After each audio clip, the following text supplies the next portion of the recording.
Bismillahirrahmanirrahim. Assalamualaikum warahmatullahi wabarakatuh. Saudaraku pemirsa MTA TV dimanapun Anda berada, puji syukur Alhamdulillah senantiasa kita panjatkan kehadirat Allah Subhanahu wa Ta'ala atas limpahan karunia nikmat dan juga rahmatnya, sehingga di kesempatan kali ini kita bisa berjumpa kembali dalam program Informasi Teknologi. Nah pemirsa, teknologi itu diciptakan untuk mengatasi berbagai permasalahan yang dialami oleh manusia. Sudah barang tentu teknologi akan mempermudah semua problematika yang kita alami, dan termasuk juga teknologi yang akan kita bahas di pagi hari ini terkait dengan teknologi membran. Nah, seperti apa teknologinya dan fungsinya seperti apa juga. Dan pagi hari ini kita sudah bersama dengan beliau Bapak Profesor Tutuk Joko Kusworo STM PhD gitu ya. Beliau merupakan dosen teknik kimia dari Universitas Diponegoro Semarang. Langsung saja kita sapa. Assalamualaikum warahmatullahi wabarakatuh. Waalaikumsalam warahmatullahi wabarakatuh. Kabar baik, sehat hari ini Prof? Alhamdulillah, Allah masih beri kesehatan. Alhamdulillah. Nikmat sehat yang perlu kita syukuri. Ya. Yeah. Baik, alhamdulillah Prof. Kita semua dalam keadaan baik, sehat ya. Dan juga untuk para pemirsa di kesempatan pagi hari ini semoga dalam keadaan baik, sehat pula, sehingga kita nanti bisa menjalankan aktivitas dengan maksimal. Baik, di pagi hari ini kita juga berikan waktunya untuk para pemirsa yang akan bertanya. Bisa menghubungi kami di nomor telepon 02716793000 atau di line SMS dan WA di 08112553000. Baik Prof, terkait dengan teknologi membran yang merupakan salah satu bidang yang Prof sangat tekuni ini, mungkin boleh diceritakan kepada para pemirsa terkait dengan teknologi membran ini sebenarnya ilmu yang seperti apa Prof? Baik, terima kasih. Jadi saya menekuni teknologi membran ini pertama kali ketika saya mengambil S3 saya mendapat inspirasi dari surat Al-Furqan dari Al-Quran ya. Saya bacakan di dalam Al-Quran, Allah sudah berfirman, A'udzu billahi minasyaitonir rajim, wa huwallazi marajal bahraini hada adbun furatu wa hada milhun ujaj wa ja'ala bainahuma barzahu wa hijram mahjura. Dan dialah yang membiarkan dua laut mengalir berdampingan, yang ini tawar dan segar, dan yang lain sangat asin lagi pahit. Dan dia jadikan di antara keduanya dinding dan batas yang tidak tembus.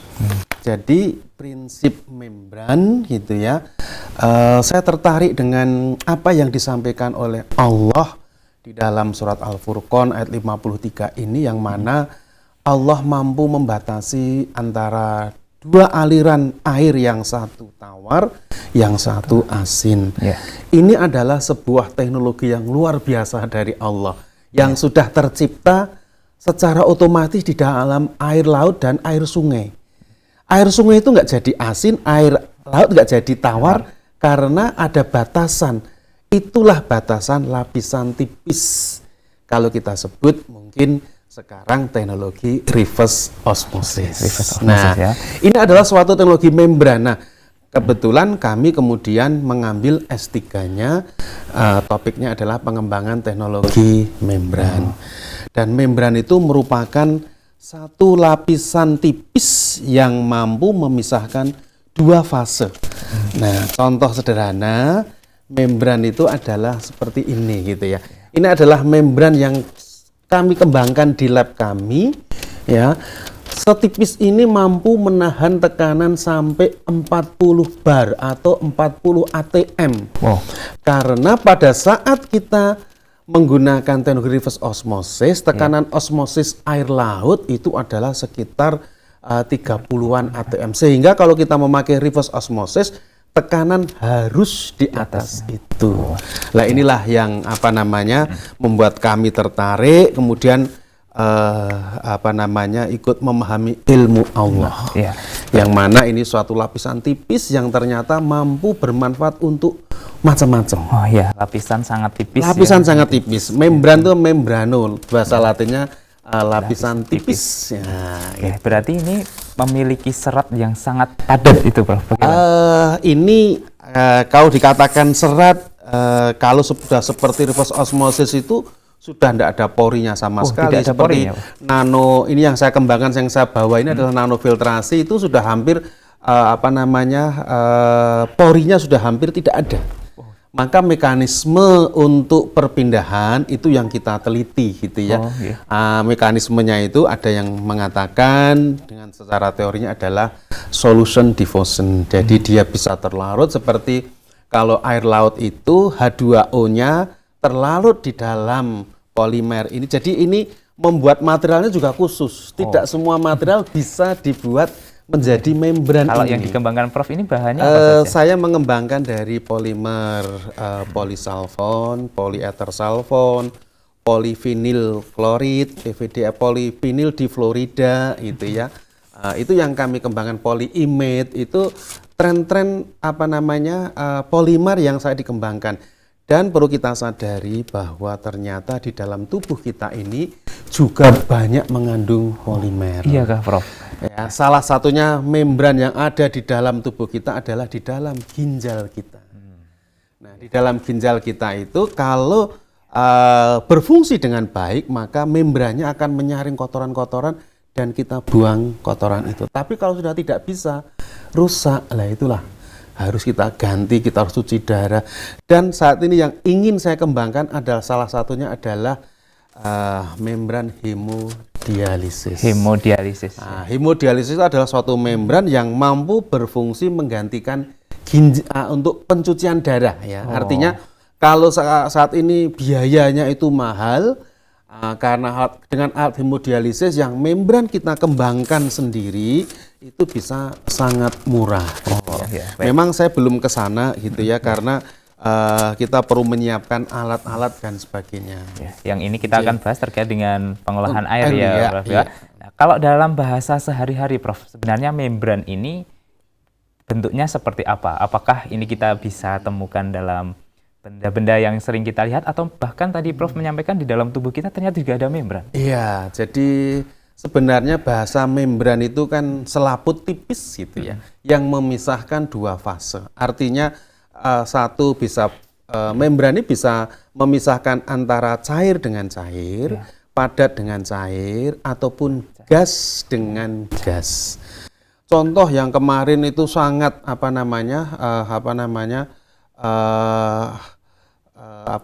sangat untuk waktu COVID adalah keperluan oksigen.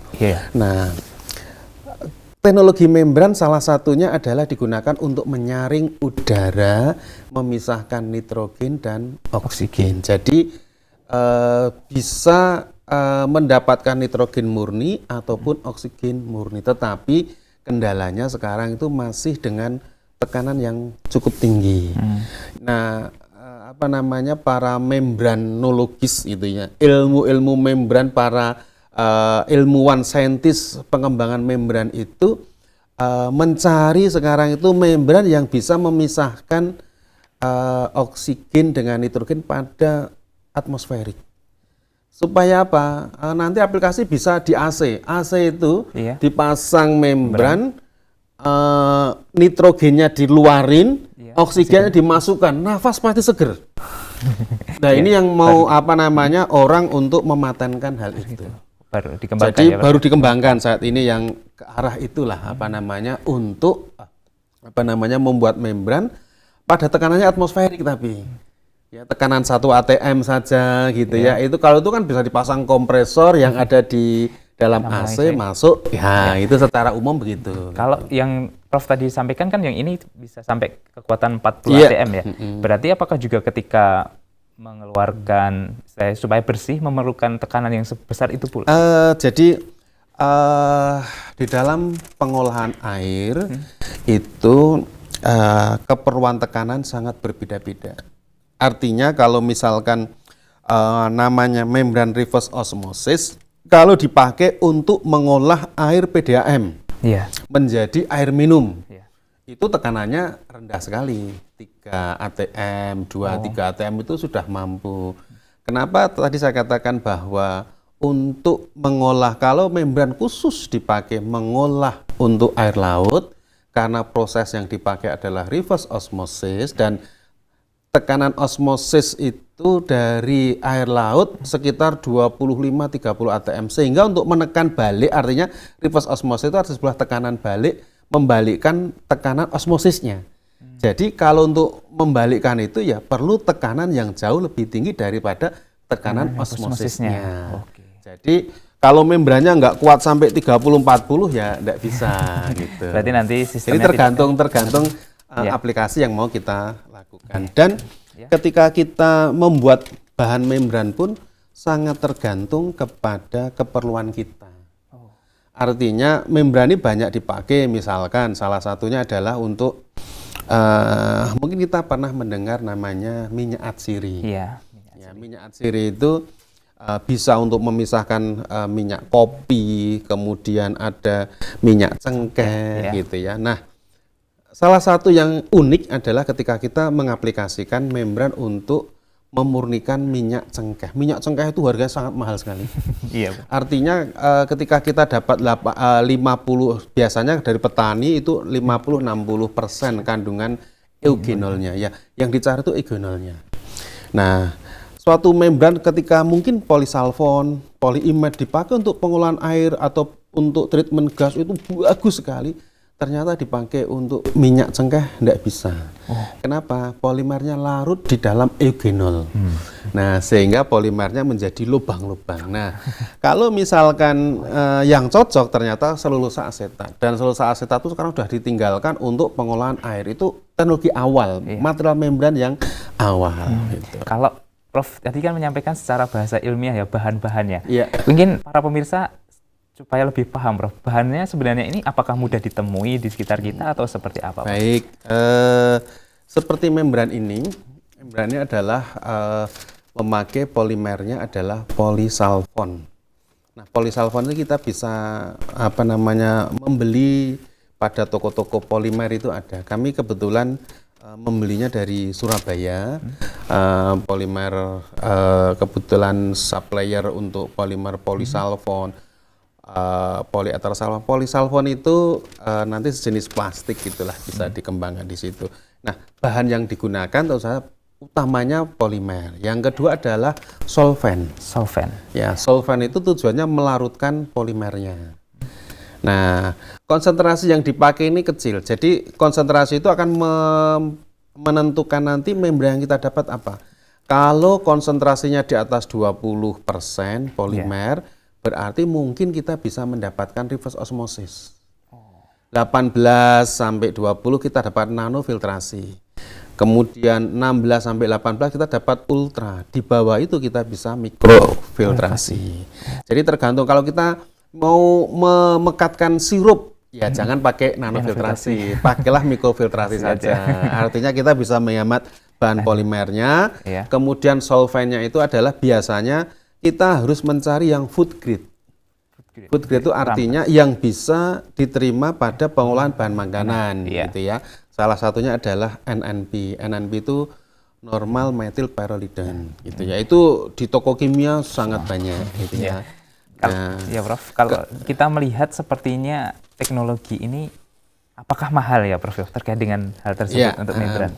Jadi kita berbicara sebuah teknologi itu mahal tidaknya itu tentu saja nanti akan tergantung kepada satu, biaya operasional, ya, artinya kemudian kondisi operasinya. Teknologi membran itu yang mahal adalah biaya untuk pengadaan alat pertamanya saja. Tetapi kalau kita lihat di teknologi membran itu hampir tidak menggunakan suhu yang tinggi, sehingga dia hemat dari segi cost. Kemudian ketika kita membuat suatu teknologi, kemudian kita harus membayar orang, ya, ini biaya cost untuk pekerja. Membran itu hemat sekali, satu orang tekan tombol selesai. Artinya dia nggak perlu banyak orang untuk ngatur-ngatur, enggak, begitu sudah rangkaian sudah siap dipasang, tekan, selesai. kemudian tidak ada memakai bahan kimia. Dalam arti kalau misalkan kita mengolah limbah dan sebagainya itu perlu bahan kimia ditambahkan ke dalam limbahnya untuk diolah. Nah, kalau membran tidak ada, jadi biaya operasionalnya menjadi sangat murah. Jadi nanti kalau dihitung misalkan operasional secara 5 tahun, 10 tahun, jauh lebih murah. Apalagi sekarang kita sudah bisa membuat membrannya sendiri. Artinya ini mengurangi kos. Kalau dulu mahal membrannya, kenapa? Karena dibeli dari luar negeri semua. Karena belum bisa membuat membran sendiri ya, Prof. Itu yang menjadikan kosnya menjadi cukup mahal. Saya tertarik dengan yang disampaikan Prof tadi terkait dengan pengolahan air limbah. Iya. Kita ketahui bahwasanya Indonesia ini pengolahan air limbah masih minim dan sepertinya belum bisa maksimal itu, Prof. Lantas dengan teknologi membran ini nanti ke depan apakah bisa menjadi solusi terkait dengan hal tersebut, Prof? Kami sudah mencoba untuk bekerja sama dengan perusahaan-perusahaan karena sekarang ini Kementerian Lingkungan Hidup sangat ketat. Dalam arti ketika pabrik itu industri gitu ya mau mendapatkan predikat nanti di dalam pengolahan limbahnya ada predikat hijau yang emas segala itu ya harus bagus. Tidak boleh limbahnya ini semua. Dan mereka berlomba-lomba untuk mencari proses yang mana industri kenapa sih tidak mau untuk kadang-kala mungkin dulu gitu ya banyak ditemui industri sebuah industri kebanyakan didirikan di dekat sungai. Kenapa? Satu, membuang untuk limbahnya. Sumber airnya itu air proses dan sebagainya gitu ya itu jauh lebih murah. Kebutuhan air industri itu banyak. Kalau pakai sumur pasti dia akan rugi, pasti akan dari air sungai yang mungkin ditreatment sedikit untuk diolah. Kemudian biasanya kadangkala gitu ya waktu hujan ada industri yang nakal buang semua. Nah itu kan mencemari sungai gitu ya. Nah itu nggak boleh. Kenapa?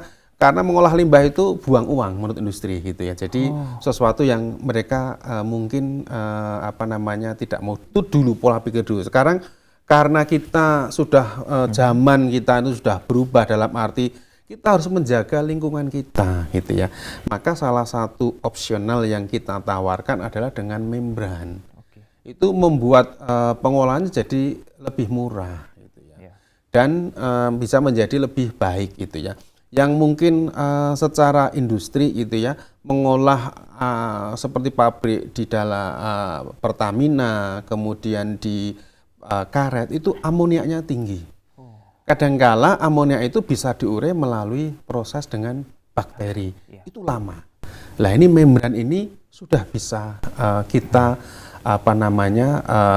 kita olah gitu ya menjadi amoniak dan sebagainya, itu ambil semua sudah bisa. Gitu. Berarti sangat memungkinkan dengan adanya teknologi membran ini dikembangkan untuk mengolah air limbah ya, Prof ya. Sangat memungkinkan dan sudah banyak industri yang memakai. Ya, contoh ketika kami ke COB Tomori itu sudah menggunakan teknologi membran dan yang dipakai juga gede-gede gitu. Artinya ketika kami di Malaysia juga ada pabrik itu yang sudah pakai teknologi membran untuk mengolah air limbahnya.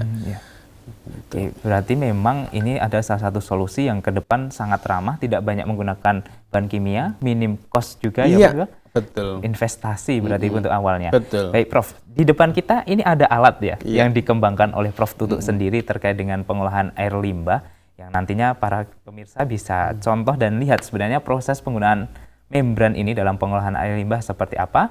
Namun kita nanti jeda dulu ya, Prof ya. Siap. Kita akan praktekkan di sesi kedua.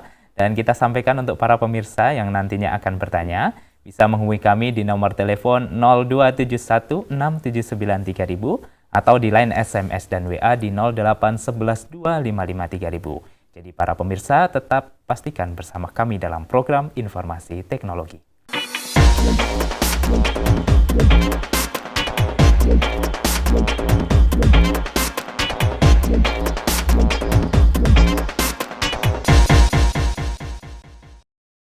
Baik, saudaraku pemirsa MTA TV dimanapun Anda berada, Terima kasih Anda masih setia bersama kami dalam program Informasi Teknologi. Dan di pagi hari ini para pemirsa, kita masih bersama dengan beliau Prof. Tutu Djoko Kuswolo, STMM PhD, yang tadi telah menerangkan kepada kita bahwasanya teknologi membran ini sangat bermanfaat untuk kita semua. Dan di pagi hari ini kita juga masih berikan waktunya untuk para pemirsa yang akan bertanya.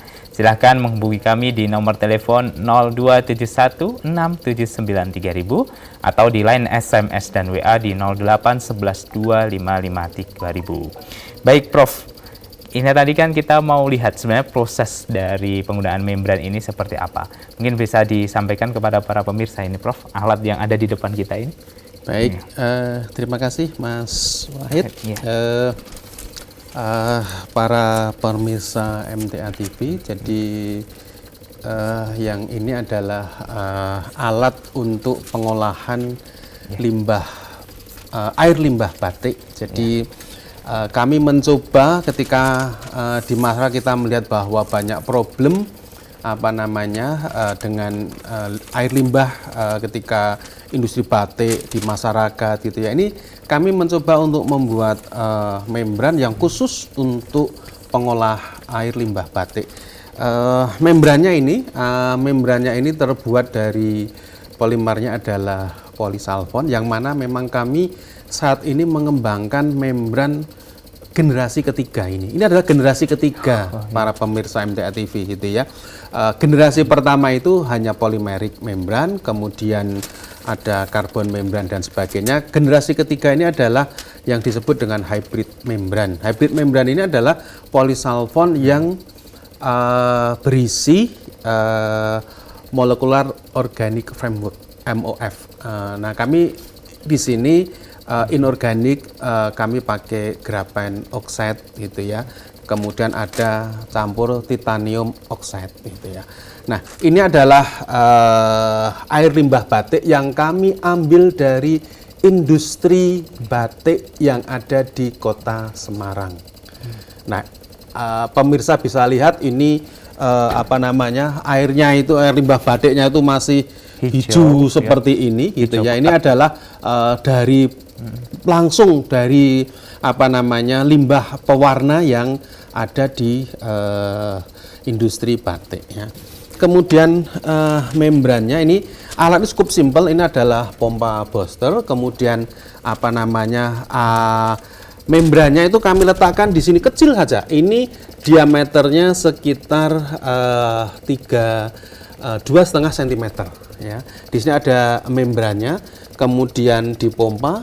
Ini tekanannya untuk pressure gauge-nya untuk mengukur tekanan. Ini kami menggunakan dead end proses. Kalau kami beginikan adalah cross flow sehingga tekanannya juga berkurang ya. Dan ini adalah permeat atau produknya. Pemirsa bisa lihat bahwa di sini memang alirannya kecil ya. Ini sudah mau keluar di situ, kita lihat, bisa kita lihat di situ ya. Ini netes itu ini berubah menjadi jernih gitu ya. Ini adalah proses dengan teknologi membran. Kami tanpa menggunakan pretreatment apapun dari air limbah batiknya. Nah, kalau skala besar tentu saja kami akan memakai pretreatment dulu untuk membuat umur membran yang di sini itu menjadi lama gitu ya. Artinya kita bisa pakai setahun 2 tahun tanpa mengganti apapun gitu ya dengan pretreatmentnya. Nah, ini kami mencoba dulu mencari karakteristik dari membran yang kami gunakan seperti apa, fouling-nya bagaimana, scaling-nya bagaimana. Memang di dalam industri teknologi membran itu faktor yang sangat berpengaruh adalah fouling yang terjadi pada membran. Nah, kalau fouling ini bisa kita minimasi ya dengan sifat membrannya ya, misalkan membran itu ada yang suka air, ada yang nggak suka air gitu ya. Jadi bagaimana membran polimer yang tidak suka air kita buat suka air lah, itu modifikasi permukaannya gitu ya. Dan itu sudah banyak kita lakukan supaya membran kita itu stabilitasnya sangat tinggi, sangat lama. kita sudah mencoba 1 bulan tanpa ada falling gitu ya. Nah, ini beberapa integrasi sistem membran yang kita pakai, dan memang para pemirsa, membran yang kita kembangkan di laboratorium di Universitas Diponegoro di Teknik Kimia itu kita sudah punya kerjasama dengan berbagai pihak, artinya dengan BRIN juga alatnya sudah ada, kemudian dengan Pertamina ya, alat yang kita kembangkan untuk diaplikasikan di dalam pengolahan air limbah yang ada di industri. Ya. Begitu Mas Wahid, secara sekilas lah gitu. Ya, kalau kita lihat sebenarnya prosesnya juga simple ya Prof ya. Simple. Tidak memerlukan alat yang banyak, dan hasilnya tadi seperti kita bisa lihat dari air yang sangat keruh hijau warnanya menjadi sangat jernih, dan ini bisa menjadi air baku ya Prof ya. Bisa. Jadi ketika kita buat bangsa Indonesia lama-lama ini juga krisis air bersih gitu ya, karena banyak air limbahnya, dan air limbah ini ketika kita bisa olah dengan membran ini bisa jadi air baku, mau jadi air minum, mau jadi air untuk mandi ya, semua tidak ada masalah. Artinya kalau seperti ini untuk jadi air mandi MCK sudah bisa. Langsung bisa ya Pak? Ya, tapi kalau untuk air minum tentu saja harus kita olah terlebih dahulu. Kita mematikan kuman-kuman yang ada karena kita belum melihat gitu ya. Secara umum menjadi air baku untuk air terusannya ya. Mau dipakai untuk MCK ataupun untuk air minum, tergantung nanti proses selanjutnya. Berarti memang kalau dari hasil ini nanti kalau mau dari air minum ada treatment terlebih dahulu. Iya, tentu saja. Mungkin kita bisa kasih ozon, kemudian ultraviolet gitu ya. Kalau pemirsa melihat airnya kecil, iya, karena membran yang dipakai juga sangat kecil, hanya 2,5 cm. Nah, kelebihan membran apa? Ketika kita bisa membuat modul membran itu ada yang disebut dengan hollow fiber, ada yang disebut dengan spiral wound. Spiral wound itu adalah membran yang berbentuk flat sheet seperti ini ditumpuk-tumpuk banyak. Ya, ini dikasih kasa, tumpuk lagi, jadi dalam tidak butuh banyak ruangan yang besar, cukup kecil gitu ya, hemat ruangan. Jadi ini kan kalau ini dikali 100 atau 1000 kan jadi hasilnya banyak. Ya. Artinya seperti itu, ketika ini dijadikan yang tadi itu 2,5 cm dijadikan 1000 gitu ya. Hasilnya pasti akan mendapatkan hasil yang cukup banyak. Dan nanti untuk alirannya semakin cepat ya. Semakin cepat. Gitu. Kalau dari segi alat kan ini sangat minim ya Prof ya. Tentu untuk membrannya sendiri apakah juga memiliki masa yang panjang atau mungkin ada batasan umur ketika membran ini sudah tidak bisa digunakan lantas harus diganti seperti itu Prof? Membran itu tergantung kepada pre-treatment di awal. Artinya kalau pre-treatment di awal cukup bagus, membran seperti ini dipakai setahun, 2 tahun, 3 tahun awet. Tapi kalau pre-treatmentnya tidak bagus, kotorannya semua menempel di permukaan membran, tentu saja membrannya akan menjadi jenuh, itu disebut dengan falling gitu ya. Terjadi falling, maka di dalam aplikasi industri itu ada namanya teknologi backwash, pencucian. Jadi di balik arahnya dibersihkan permukaan membrannya sehingga fungsi membrannya akan bisa berjalan seperti semula. Kalau yang Prof ini gunakan untuk penelitian air limbah ini kan tentu di dalam airnya ada kandungan zat kimia terkait dengan pewarnanya ya Prof ya. Ini apakah juga nanti mempengaruhi jenis membrannya atau seperti apa Prof? Ya, jadi ada beberapa ketika kita mau memilih material untuk pengolahan limbah gitu ya. Apakah ada dia itu punya potensial cat segala gitu ya. Maka pemilihan bahan pembentuk membran akan sangat mempengaruhi efisiensi ketika kita mau memisahkan. Seperti zat warna. Zat warna itu ya kadangkala dipisahkan tidak akan bisa gitu ya. Kadangkala ada yang memakai emulsi dulu supaya zat warna menjadi gede, terpisah, buang gitu ya. Nah, ini kebetulan kami membuat membran yang nano hybrid ya, ukurannya nano gitu ya, hybrid ya, artinya kami masukkan tadi graphene oxide, kemudian kami masukkan lagi ada zat yang berfungsi sebagai fotokatalitik gitu ya, sehingga zat warnanya itu bisa terdegradasi, terpisahkan, tidak masuk ke dalam membran. Ya, berarti sudah disetting sedemikian rupa supaya nanti bisa pengaturan pada material membrannya. Berarti setiap jenis limbah nanti memiliki membran yang berbeda ya, Prof? Berbeda-beda. Belum tentu cocok gitu kan. Ya.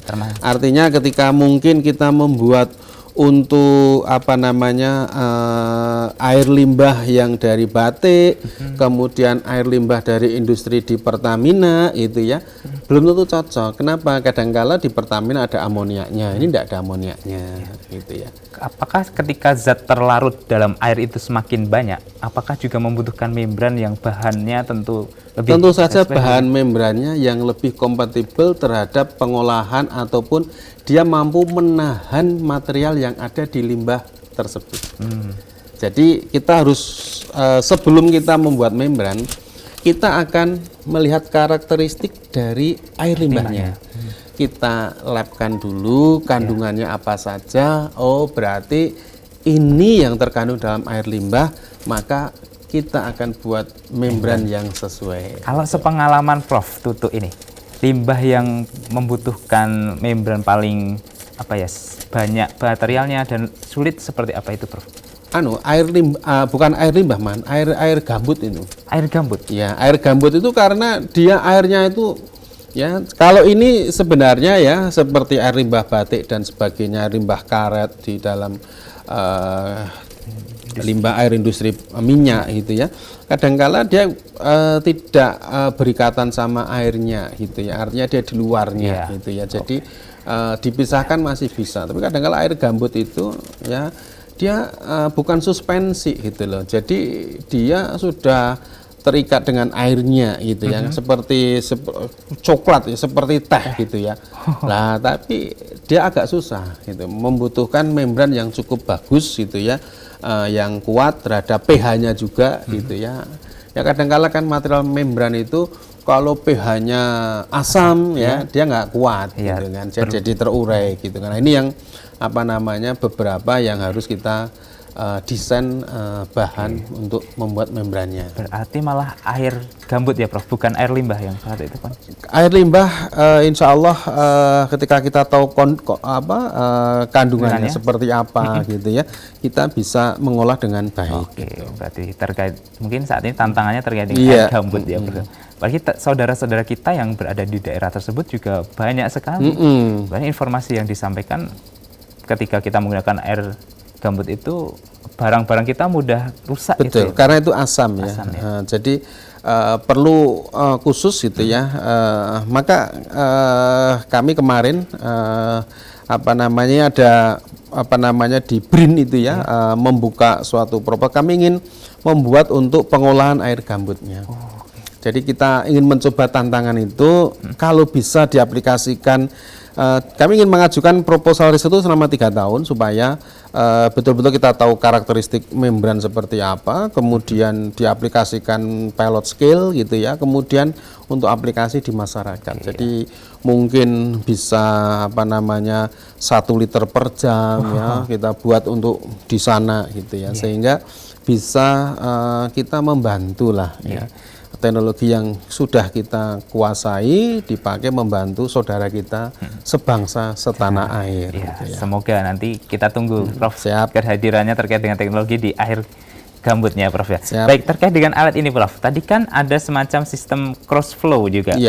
Ini sistem yang seperti apa, atau memang ini dirancang ketika kondisi tertentu, atau seperti apa ini, Prof? Jadi dalam proses membran kan ada namanya dead end filtrasi, ada cross flow filtrasi ya. Dead end itu dimana kalau kita lihat di sini kan ini sekarang saya gunakan dead end karena alirannya itu satu arah dan kita tekan ke membrannya supaya dia keluar permeat atau produk. Yang kembali itu retentat gitu ya. Artinya seperti kalau misalkan ini saya buat cross flow, ini tekanan pasti berkurang. Tekanannya berkurang ya? Ya, karena ada sebagian aliran yang masuk ke dalam bak umpan lagi gitu ya. Nah, kita dua-duanya pengen ngerti. Kalau misalkan cross flow itu kelebihannya apa? Fallingnya pasti akan lama, karena di aliran di permukaan disapu kembali balik ke sini. Tapi kalau dead end gitu kan hanya aliran itu ke situ ditekan, artinya sisa kotorannya itu pasti nempel di atas membran. Nah, itu yang kekurangannya pasti akan lebih mudah terjadi fallingnya. Gitu. Berarti dua kemungkinan yang nanti bisa dilakukan, salah satu untuk cepat ya pakai dead end ya Prof ya. Nanti kalau semisal untuk lebih di dalam industri hampir semua kita pakai cross flow. Supaya tidak terjadi falling, alirannya juga lebih bisa kita atur gitu. Apakah juga untuk kerjasama dengan perusahaan limbah ini sudah pernah dilakukan oleh Prof yang mungkin skalanya lebih besar dibandingkan alat ini? Seperti tadi yang ditampilkan itu ya, beberapa alat kami itu ya yang mungkin sudah gitu ya, kita bekerja sama gitu ya dengan beberapa perusahaan. Kemarin dengan Pertamina kita kerjasama dalam suatu penelitian, dan nanti dalam skala besarnya itu mau dibawa ke sana. Gitu ya. Kemarin sebenarnya sebelum pandemi ya, tapi pada saat terus mau itu pandemi, wah udah nggak bisa pengangkutan semua, berhenti semua. Ini adalah kami ambil sumber, kalau ini untuk air payo gitu ya, yang kami kembangkan untuk stunting. Oke. Jadi ini air payo itu kandungan garamnya itu 10.000 sampai 15.000. Artinya kalau kita minum air yang di daerah-daerah Pantura gitu, ini saya ambil di daerah Pantura gitu ya, itu rasanya asin, ya garam semua kerasa. Nah ini kita coba bantu nanti kita berikan untuk daerah-daerah Pantura mengatasi stunting. Stunting kadang-kala itu kan penyebabnya salah satu adalah kekurangan air bersih. Nah ini yang kita coba berikan kita kerjasama bisa dengan Pemkab gitu ya, nanti kita sampaikan alat ini gitu ya. Kebetulan itu dengan BRIN kita, itu waktu itu adalah kepala salah satu Kasubdit untuk dulu LIPI ya, belum gabung dengan BRIN gitu ya. Baik, ternyata pengalaman Prof ini sudah banyak dari berbagai jenis air ya Prof ya. Dan membran ini semua sangat berfungsi untuk keseharian kita, dan upayanya semoga nanti semakin banyak pengembangan dan teknologi yang dihasilkan dari membran ini juga Prof. Baik Prof, terakhir barangkali ada semacam penguatan untuk para pemirsa terkait dengan teknologi ini supaya para pemirsa ini semakin yakin dengan adanya perkembangan teknologi semakin bermanfaat untuk kita semua. Baik, terima kasih. Kita tidak bisa menutup mata dengan perkembangan sebuah teknologi. Artinya manusia memang diberi kelebihan oleh Allah gitu ya, dengan berpikir dengan otaknya gitu ya, untuk mengembangkan sesuatu yang mana itu bisa digunakan kepentingan manusia untuk membuat hidupnya menjadi lebih baik dan lebih baik. Nah, sebagai umat Islam ya, kita ketahui bahwa pada zaman Rasulullah, setelah Rasulullah itu umat Islam itu menjadi berbagai ilmuwan di bidangnya. Tetapi sayangnya setelah itu kaum muslimin perkembangan teknologinya menjadi lambatnya. Artinya kita menjadi pemakai saja. Nah ini yang mestinya generasi muda umat Islam saat ini harus merubah pola pikir. Untuk kita umat Islam itu harus mampu mengembangkan teknologi sendiri yang bisa digunakan oleh saudara-saudara kita, sehingga kita tidak sangat tergantung kepada orang lain gitu ya. Dan juga bangsa Indonesia ini, saya rasa bangsa Indonesia termasuk bangsa yang selalu hanya mau memakai teknologi tanpa mau mengembangkan. Nah ini yang oleh pemerintah harus didorong, produk-produk lokal yang bisa dimanfaatkan. Jadi kita tidak tergantung kepada teknologi dari luar. Oke, baik. Terima kasih Prof untuk informasinya dan teknologi yang sudah di-share ke kita semua. Semoga ini nanti kebermanfaatnya semakin bisa dirasakan di berbagai tempat, Prof. Dan nanti saya harapkan kita, Prof, bisa datang kembali dengan teknologi baru, utamanya di berbagai permasalahan yang ada di Indonesia. Baik, terima kasih Prof. Semoga Prof juga dalam keadaan sehat. Amin. Dan salam untuk keluarga di rumah. Assalamualaikum warahmatullahi wabarakatuh. Waalaikumsalam warahmatullahi wabarakatuh. Baik, saudaraku pemirsa MTA TV dimanapun Anda berada, demikian tadi telah kita ikuti dan simak bersama program informasi teknologi. Kami mengucapkan terima kasih untuk perhatian Anda dan mohon maaf apabila ada salah kata dan perbuatan yang kami lakukan. Serta jangan lupa untuk selalu menjaga kondisi tubuh kita tetap sehat, tetap prima, supaya aktivitas kita dan ibadah kita bisa maksimal. Akhirnya, saya Wahid Arifuddin pamit undur diri. Wassalamualaikum warahmatullahi wabarakatuh.